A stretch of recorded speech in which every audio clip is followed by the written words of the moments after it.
Boylar bilan kambag'allar orasidagi farq bilasizlarmi nimada? Kambag'al odam dunyoga moslashishga harakat qiladi. Boy odam esa dunyoni o'ziga moslashtirishga harakat qiladi. Shuning uchun ham jamiyatimizning taraqqiyoti doimo boylarga bog'liqdir.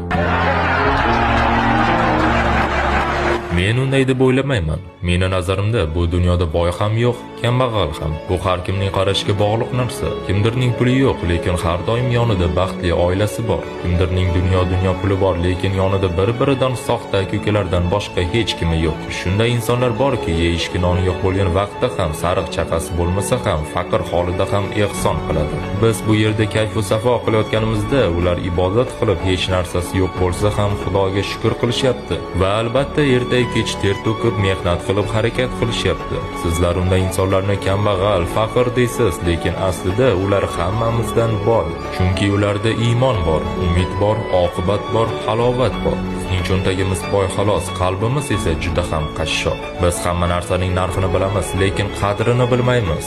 Biz hozir o'zimizni boy deb atayapmiz, lekin o'lim kelganda shu darajada faqir bo'lamizki, sanoqsiz gunohlarimizdan boshqa hech narsamiz bo'lmaydi.